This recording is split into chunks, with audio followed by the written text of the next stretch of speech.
Heroes of Fantasy Football Podcast. What's going on, everybody? Welcome back to another episode of the Heroes of Fantasy Football Podcast. Riding solo tonight. It's Matt High, your host for this evening. I got a couple things we're going to chat about here. Draft weekend is upon us. It is the biggest draft weekend of the year. Our draft is on Friday. We have a guillotine draft on Saturday. I know the guys are in a couple other drafts Saturday and Sunday as well. So we got a lot going on right now. But as you do as well, there are some things you got to know heading into this draft. So we're going to go through on today's show a couple safe picks that I'm going to be targeting, some of the voids I have, as well as some value picks and some sleepers. So why don't we just dive right into it? All right, so safe picks in rounds 1 through 3. The first guy, probably saw this coming. I've been talking about him all offseason for good reason. It's going to be Chase Brown on the Cincinnati Bengals. He's set to repeat the second half of last season, where he finishes the RB11 overall. And looking at when he took over the job, at the full job, he finishes the RB7, 8-17. So he dominated the snap shares out running back. It was just amazing what he was able to do. He is just in a perfect position to do exactly what he did last year. Let go of Zach Moss. Only brought in Taj Brooks, rookie, in I think it was the 6th or 7th round. So a guy. It's just going to be more. It's wheels up for Chase. He averaged 15.8 fantasy points per game when he took over as the main running back on the Bengals. Now, that number, 15.8, I want to kind of give you an idea of what guys did that previously, so you see what company he's in. We're talking about Christian McCaffrey, Kyron Williams, Saquon, Derrick Henry, Jahmyr Gibbs, Bijan, and Jonathan Taylor. Pretty good company to be in, right? Don't you think? So he's a wheels up guy. I will take him as early as the second round at the turn. I don't care. I want to get him on my team. It's going to be more the same as last year. If you have him on your roster, thanking everybody for letting him fall to you. So just do yourself a favor. Get this guy on your fantasy team for 2025. Next guy I want to talk about here, someone he's burned me in the past, but we all have one of those guys that does that every year and coming back for more, unfortunately. It's George Kittle. He's going as the tight end 3, last year's tight end 1, in the 3rd round. So what's there really not to like about Kittle this year? Now, I know what you're saying. Got to worry about Deebo Samuel. Oh, wait. He's gone. Okay. All right. Well, that's fine. He's got to compete with Brandon Ayuk. Oh, wait. He's on PUP. Okay. Well, I know. I'm sorry. Okay. Now he's got Jawan Jennings. Oh, wait. He's dealing with an injury as well. He's got one guy. Ricky Pearsall. Sophomore wide receiver. That's it. That's all it is. I know CMC is back. He takes a lot out of the backfield, but not going to be the same. So we have 38 games worth of data. I mean, with Kittle and Purdy, that connection over those 38 games, Kittle averages about almost 68 yards per game, over 6 targets a game, and just over half a touchdown a game. So that's pretty darn good. Last year, he finished season averaging 15.8 fantasy points per game. That was one of the best we've seen in a long, long time. We've had the Gronk years, we've had the Kelsey years, Andrews year, the one. But Kittle did something last year that hasn't been done in quite a while. So having him on your team, I usually say don't draft tight end early, but I'm going to say do it this year. Make Kittle a target. He is one of the safer picks in round 3 that you can find in this draft. He's probably my safest round 3 pick or round 1 through 3 pick outside of Chase Brown. There's a chance you could get Chase Brown and George Kittle on your team, and that is fantastic. So please go do that. But if you've been burned by him in the past for his injury history, I have too. The one of the years that Travis Kelce finishes the tight end 1, I took a chance on George Kittle as the first tight end off the board, and it burned me. But here I am, going back to the well.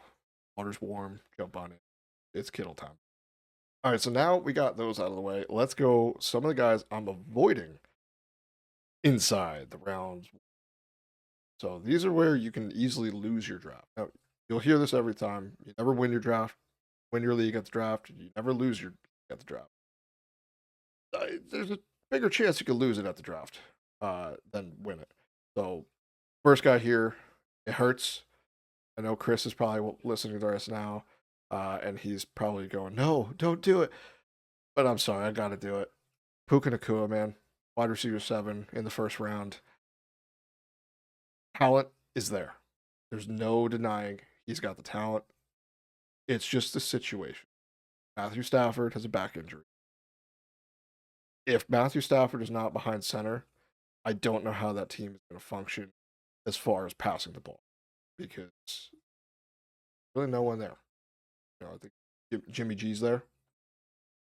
You got Devontae Adams there now. Like, he has a little competition. Not that he didn't with Cooper Kupp. It's a little different now, though. The whole team is resting on Matthew Stafford's shoulders, and I don't know if he's going to be able to hold up because this team, their identity is running the ball. Sean McVay wants to run the ball. So Kyron Williams is going to get so much work. He's another guy that I could have put in the safer picks in rounds 1, but I'm going to get a little negative on the Rams. If Matthew Stafford misses a decent chunk of the season, I just don't see the upside, and you're drafting him to be your wide receiver.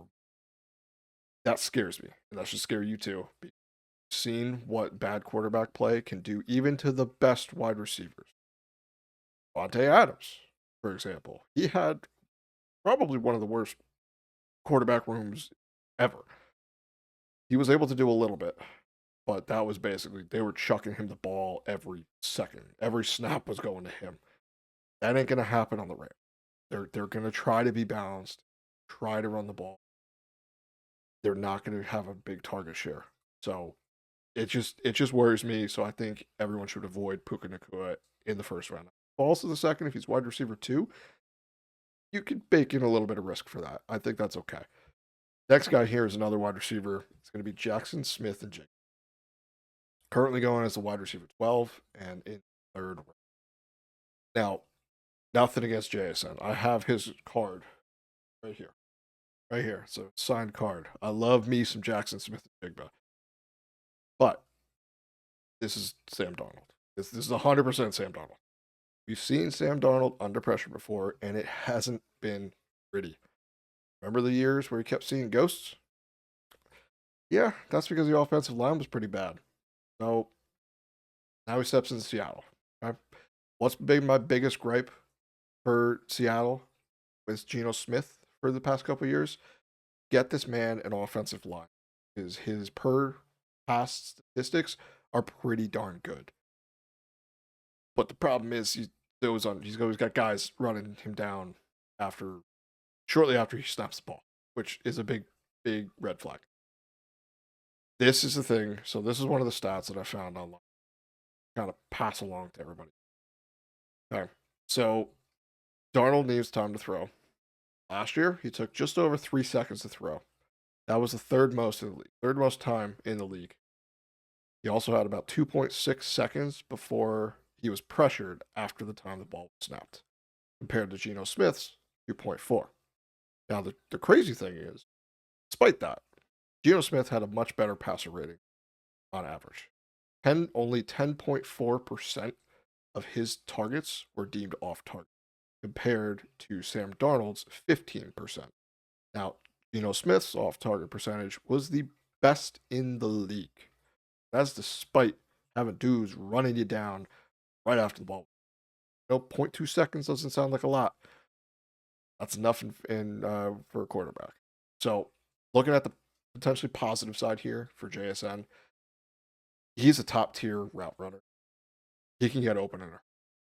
That is the only saving grace I can see with JSN this year.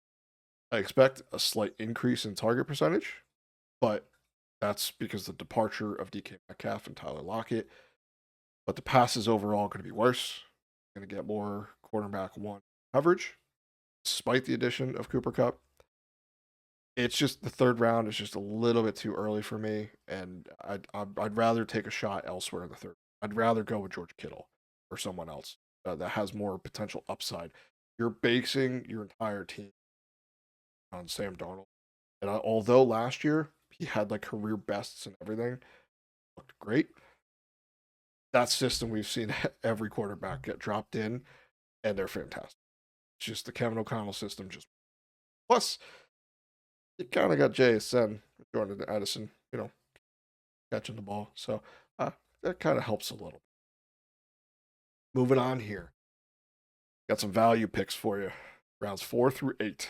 Some of my favorite guys to target this year because I think they're sick. So first guy here, Omarion Hampton, rookie running back for the Los Angeles Chargers, going as the RB15 in the 4th round. Now, a little bit of stats behind a rookie running back. Usually there's one or two of them that finish inside the top 15, sometimes in the top 12.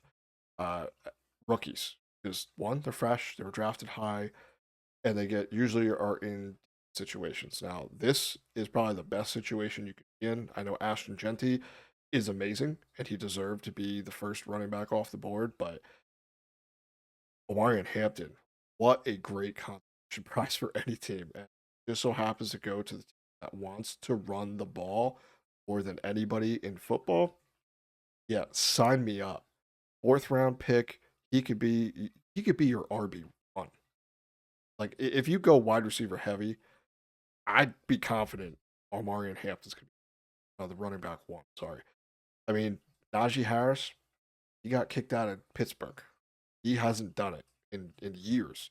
Slow. Omarion Hampton's got juice. Pass, protect. He can catch the ball in the backfield. Got really good move. Really stable runner.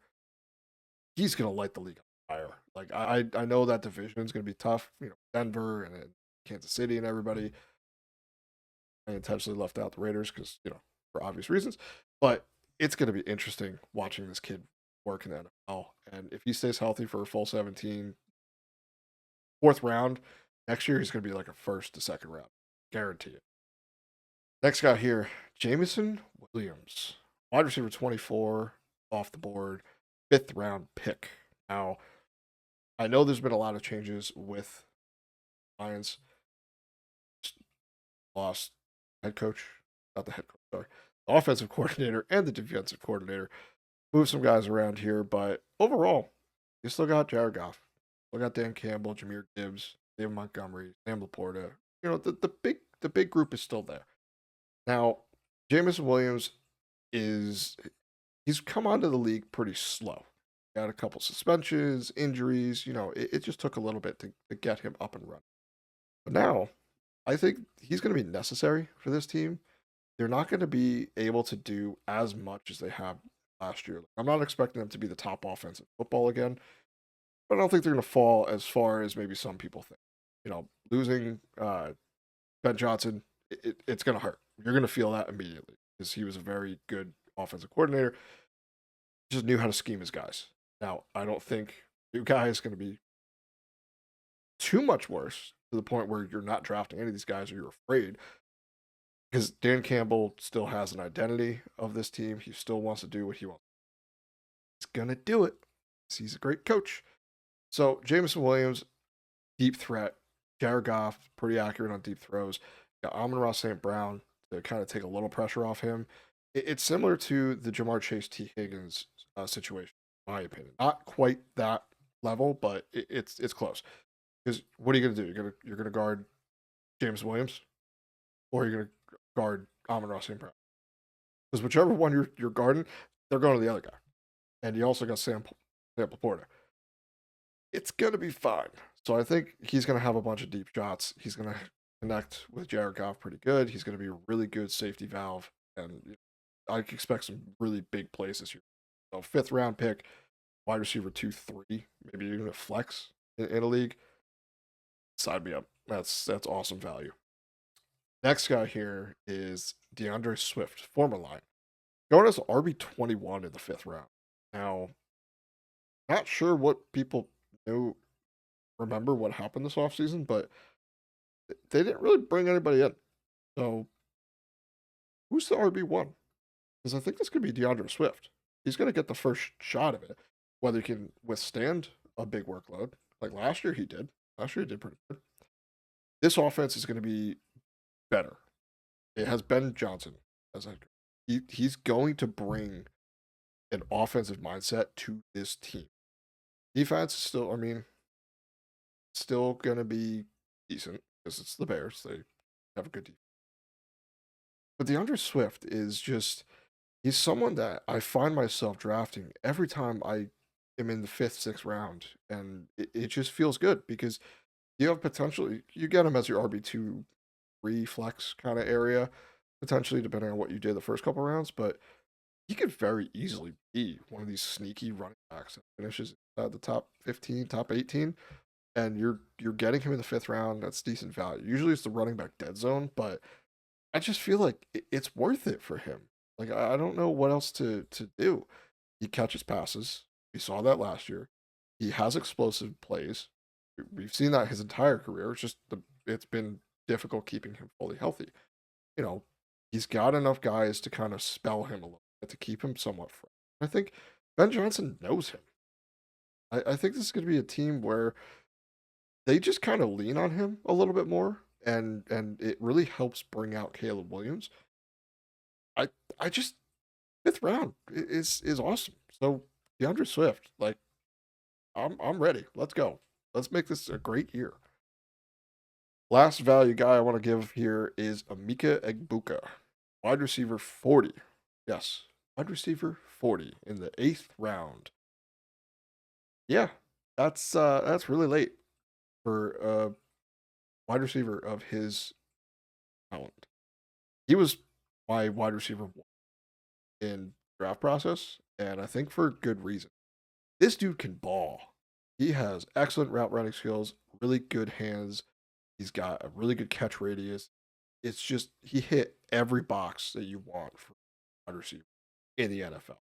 Now, eighth round, I know he's got Mike Evans, also got Chris Godwin, who just got activated off the pup. You know, I I just don't see how he held back too much. You know, Chris Godwin coming off the injury, he's going to start off slow.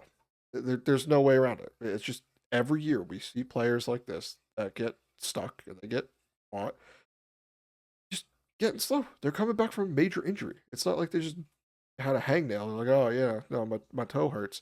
He had a major injury. So we're gonna take a little bit of time to get him back into football shape. He hasn't been able to do stuff.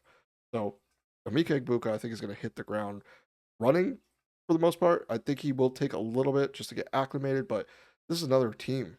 Baker Mayfield is just gonna throw the ball. That's what they want to do. They're just gonna throw it. He threw it so often last year, and I think this is gonna be more of the same. Emeka Egbuka, eighth round pick to be one of these dart throw players that you're hoping hits. I think he's going to. I don't see this being as a full JSN situation when JSN was a rookie, and he was just stuck behind two amazing guys. They were both healthy. Now Mike Evans has an injury history, as now Chris Godwin's coming off an injury, so I think it's going to be a hot start. So I'm very happy to grab him in the, as my wide receiver two, wide receiver flex, bench player, whatever he is, I'll take it. I don't care. Sign me up for Egbuka. Now we got some sleeper picks here I want to talk about. First one here, two of them are quarterbacks and one's a running. So we're gonna go for the one. We'll kind of talk about both quarterbacks at the same time. So I think they're both. I would take either one of them. Doesn't matter which one goes. Trevor Lawrence at QB 18 in the 10th round, and CJ Stroud is 19 in the 10th round. So let's start with Trevor Lawrence here. What do we think?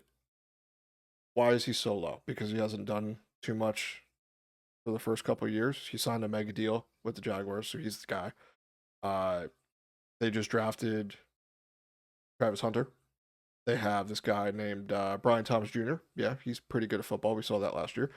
Travis Etienne can catch the ball out of the backfield. Why are we drafting him in the 10th round? I'm just a little confused what the fantasy community is doing. Now I know he's burned people in the past. I know last year at one point was a lost season. He was doing pretty good, and then also got injured, but the season was lost. What are you gonna do? You're gonna put your multi-million-dollar quarterback in the game for a lost season? Like, not what it's a business. They ain't gonna do that. You don't throw your prize chicken into the game that means nothing. So I think it's just I don't understand. If Travis Hunter is going to be that good, if he is going to be wide receiver, he's going to be that good. Him and Brian Thomas Jr., who we have witnessed with our eyes, that he's good at football. Why? QB 18? 18? Justin Fields is going ahead of him. Explain that. Please, someone in the comments, explain why. Now, moving on to CJ Stroud. Last year was a dud. Real bad. Not a lot of fun happened in the Texans. Not a lot of fun happened for CJ Stroud, our managers. I have him in our Dynasty League, and we just acquired him in another Dynasty League. Why?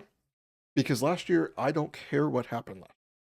It makes no difference to me whatsoever. Because if you watched what he did with the talent he had around him, he was fine. The offensive line had struggles. He also was missing his top wide receiver, his second wide receiver, and his third wide receiver for multiple games throughout the season. But that's all CJ Stroud. Like we're gonna put the blame on him for that. Like that's really what we're gonna do as a fantasy community. We can't. Okay, right off last year, I'm jumping right back in. I will draft CJ Stroud every time I hit the 10th round. If Trevor Lawrence goes, CJ Stroud is on my team. If CJ Stroud goes, Trevor Lawrence is on my team. I don't care. They're both gonna have bounce backs, and you can take that to the bank. I don't care what anyone says. Nico Collins is that guy. Tank Dell's not going to be here this year, but now they got Christian Kirk. They're going to be fine. They're going to be fine. They're going to figure it out. They have Nick Chubb to run the ball. Joe Mixon's out on IR. They're going to be just fine. For fantasy, I will take C. Stroud and Trevor Lawrence. And I will not think twice about it. I will purposely not go an early quarterback because I know I will get one of them and I will be just fine. I can load up on skill position early in the draft and then get one of these guys that's primed for a bounce back. Scream bounce back. And I will be A-okay with that. Next guy, the last guy here we're going to talk about this evening, going to be Trey Benson. RB48 off the board in the 12th round. Now, I know what you're going to say, but Matt, he didn't really do much last year. You know why? Because James Conner, the RB1 that just signed a big deal, did one thing he has yet to do in his entire career of football. Play a full season. Now, I think we're all disappointed in the Cardinals last year. We saw some growing pains between Kyler Murray's connection with Marvin Harrison. Saw some difficulties on the offense as a whole. Saw Trey Benson not be as efficient with his touches as James Conner, but I think they're going to be able to figure things out a little bit more this year. And if James Conner does not play a full season, which is, again, he's only done once, and it was last year, Trey Benson's stepping right in. And they drafted him early for a reason, because they believed in him. Now, not just giving up on the guy after one season. He wasn't that bad, you know. It wasn't like Jonathan Brooks, where if you have him in your dynasty roster, ooh, sorry about that. That's looking like a whiff, but it's gonna be fine. I don't see a world where James Conner does not miss at least 2 to 3 games. Older running back, around the age cliff, on a team that we expect to be somewhat better. Like, I don't think anyone thinks they're going to be that much worse. But grabbing him in the 12th round is going to be. He's a backup. He's a bench. You'll figure out at some point. He's someone I drop after probably like week 4 or so. If you need the space, chances are you might. And he would be someone I would drop. But just know, at one point, someone in your league, if James Conner goes down, someone is probably blowing their priority or they're blowing all their fab to get Trey Benson on. So he's someone late in drafts that I will target, just in the off chance that I have a diamond in the rough. There's always one, at least one, usually in this range, where if you drafted them, you pick them up after a couple of weeks, sitting on waivers. We have a whole segment on this every year. Waiver wire wonders.